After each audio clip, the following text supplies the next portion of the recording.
मजबूत रहें और स्वस्थ होकर जल्दी वापस आए। तो विधानसभा चुनाव में सिल्ली से उतारेंगे? देखिए, ये तो हमारे यहाँ संगठन का फीडबैक तय करेगा, ये जनता का भी फीडबैक जो सर्वे टीम करने जाएगी वो तय करेगी, स्क्रीनिंग कमेटी के पास जो रिपोर्ट पहुंचेगी वो तय करेगी, संसदीय बोर्ड तक जो आएगी वहां तय होगी। इस बार थोपे हुए लीडर नहीं दिए जाएंगे और ना ही केंद्र अध्यक्ष जिनसे उनकी मित्रता है, गहरी मित्रता है, और कोई उनके फेवरेट हैं उनको हम मैदान में उतार देंगे, ऐसा भी भूल हम लोग नहीं करेंगे। अभी तो तय नहीं है कि सिल्ली से नहीं, अभी कहीं किसी का तय नहीं हुआ है, मेरा खुद का तय नहीं हुआ है कि हम लोग कहां से चुनाव लड़ेंगे। जी हाँ, बातचीत तो हो रही है और बहुत सारे प्रत्याशी, एक विधानसभा में काफी प्रत्याशी है जो अपनी दावेदारी को प्रस्तुत भी कर रहे हैं। लेकिन लोकसभा चुनाव में देवेंद्र नाथ महतो का परफॉर्मेंस किस तरह से देखते हैं आप? जी, बढ़िया रहा है, हमारे सभी प्रत्याशियों का परफॉर्मेंस बढ़िया रहा है। रांची रहे, हजारीबाग रहे, धनबाद रहे। अब तो उनकी दावेदारी बनती है। देखिए, दावेदारी संगठन के वोट है, वोट प्रत्याशी के नहीं, ये संगठन के वोट हैं, तो संगठन तय करेगी। क्योंकि हम लोग जब ये चुनाव हम लोग नहीं लड़े तो उस समय ही हम लोग कहते कि संभावना बनेगी कि लोकसभा में जिनको अवसर मिलेगा, विधानसभा में थोड़ा सा, लेकिन कुछ चेहरे हैं जिनको रिपीट भी किया जाएगा, तो वो संगठन तय करेगी। वहां का जो फीडबैक सामने निकल कर रहेगा वो सारी चीज तय करेंगे। 28 तारीख को आप लोग बैठक कर रहे हैं अधिवेशन में, इसमें क्या कुछ अहम मुद्दा है? जी हाँ, बहुत जो काफी फॉल्ट्स आ रहे हैं, त्रुटियां आ रहे हैं, दीदी ने भी शिकायत को सजेस्ट किया, तो ऐसी जो भी शिकायतें सामने आएंगी उनको सख्त हिदायत दी जाएगी कि अनुशासन में रहेंगे। अनुशासन अगर भंग होती है तो पार्टी उन पर कड़ी कार्रवाई करेगी। क्या अमित मातो आपके साथ आएंगे? बिल्कुल, देखिए, उनको लेकर हमेशा एक स्वागत का नजरिया हम लोगों की टीम में रहा है। क्योंकि जब आंदोलन का स्टार्ट हुआ था, उन्होंने जेएमएम को छोड़ने का काम किया था, बकायदा जो सरकार में है उस संगठन को, उस टीम को छोड़ने का काम किया था। तो मुझे लगता है कि अगर वो आते हैं तो उनके लिए हम लोग पॉजिटिव है।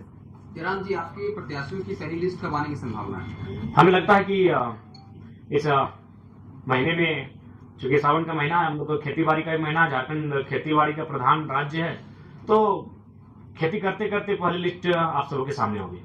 इधर सूर्य सिंह बेसरा भी एक चिट्ठी निकाल रहे हैं और वो भी एक अहम बैठक है जिसमें आप लोगों का भी नाम है, तीसरा विकल्प, तीसरा मोर्चा की तैयारी कर रहे हैं। जी हाँ, हमारे साथी जाएंगे वहाँ, हमारे प्रतिनिधिमंडल उस बैठक में जाएंगे जो रांची को नेतृत्व करते हैं।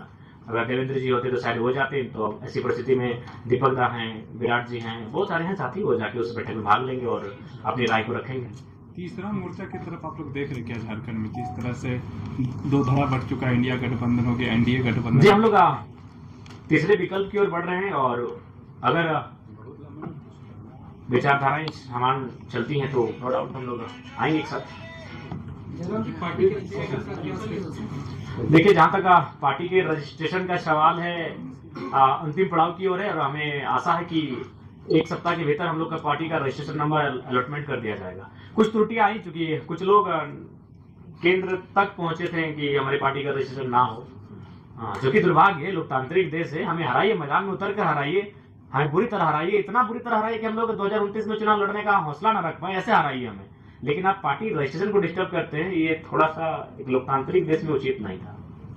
संसद में बजट पास हुआ है, झारखंड को जो कुछ मिला है, क्या आप उससे संतुष्ट हैं? नहीं, बिल्कुल संतुष्ट नहीं है। झारखंड को जो मिला है बहुत सारी खामियां हैं और हम लोग संसद की जब आपने बात कही है तो हम जितने भी हमारे 14 नवनिर्वाचित सांसद चुन के गए हैं उनसे भी हमारा संदेश होगा कि जो झारखंड को एक विशेष राज्य दिलाने के लिए अपनी आवाज को बुलंद करें और विशेषकर जो झारखंड के जमीन संबंधित कानूने हैं उनको लेकर अपनी आवाज को बुलंद करें।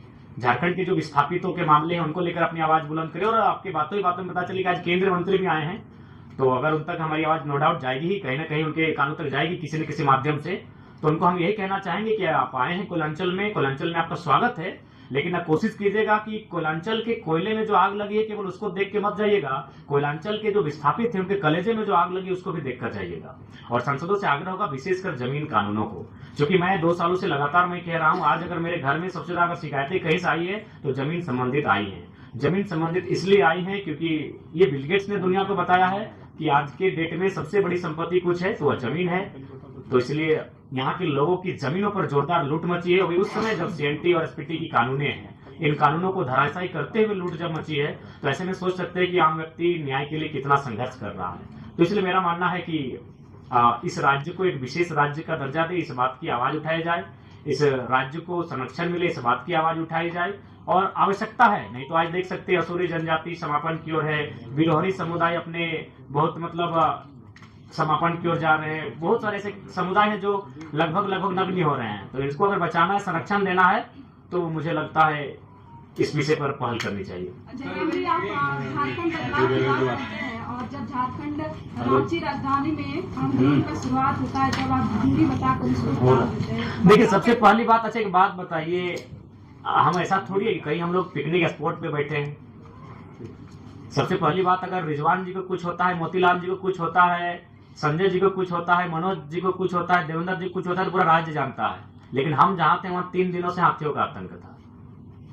अगर वहां समस्याएं नहीं होती हम आते, हम समस्याओं के बीच घिरे थे। तो इसलिए सबसे पहली बात आपको इस बात को जानना होगा कि एक समय में कई आंदोलन हम लोग करते हैं। जैसे एक दिन 4 जगह हमारी टीम धरना पर बैठी थी और चारों जगह कहीं 7 लाख, कहीं 12 लाख, कहीं 16 लाख मौजा लेके उठी। तो हर जगह जयराम महतो का जा पाना संभव नहीं है। हर आंदोलन को हम लोगों ने समर्थन किया है। तो संगठन इसीलिए होता है। आप किसी भी संगठन की बात कीजिए, क्या हर जगह आजसू या जेएमएम के केंद्रीय अध्यक्ष पहुंचते हैं? तो नो डाउट आज बीते 2 सालों में जनता की उम्मीद बनकर अगर कोई आया तो हमारा संगठन आया है। आप बगोदर का उदाहरण ले लीजिए, 21 दिन बाद मजदूर की डेड बॉडी घर पहुंची, लेकिन मुआवजा 5वें दिन पहुंचा था। आपने जैसा बोला कि हर जगह केंद्रीय अध्यक्ष नहीं पहुंच सकते, लेकिन जब उपाध्यक्ष को चोट लगती है हर कोई मिलने पहुंचता है, आप मिलने नहीं पहुंचे। बिल्कुल पहुंचे, दिल्ली तक पहुंचे, लेकिन काफी कॉन्फिडेंस रहा। और ये भी कहा जा रहा है कि आपने देवेंद्र नाथ महतो को बाहर का रास्ता, पार्टी से बाहर का रास्ता भी। ऐसा आपको किसने कहा? इसमें कितनी सच्चाई? नहीं, बिल्कुल सच्चाई नहीं है। अब बाकी अगर कुछ लोग ऐसा माहौल बनाते हैं तो बड़ा दुर्भाग्य है। आखिर एक बात बताइए, देवेंद्र नाथ जी आज कई वर्षों से आंदोलन कर रहे थे। आज हम लोग साथ गए। आज रांची सीट वो खुद लड़ना नहीं चाहते थे, हमने फोर्सफुली उनको रांची सीट लड़वाया कि वहां सब कोई चुनाव प्रत्याशी नहीं है हमारा। आज मान के चलिए अच्छा सम्मानजनक वोट लाए, तब लोगों की उनकी निगाह पड़ी। तो ये चीजें अगर कोई कह रहा है तो हमें लगता है बहुत ही दुर्भाग्य का विषय है।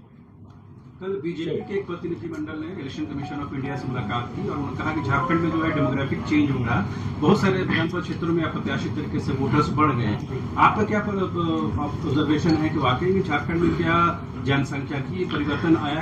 देखिए, संभावना है कि जो हमारे सटे हुए राज्य हैं, सटे हुए देश हैं, उनसे आए हैं आबादी, और हमें लगता है कि हमें उस विषय पर गंभीर होकर चिंतन मंथन करना भी चाहिए, क्योंकि सबकी अपनी अपनी सीमा है, सबका अपना अपना क्षेत्र है, अपने अपने भौगोलिक क्षेत्र में सबका निवास है।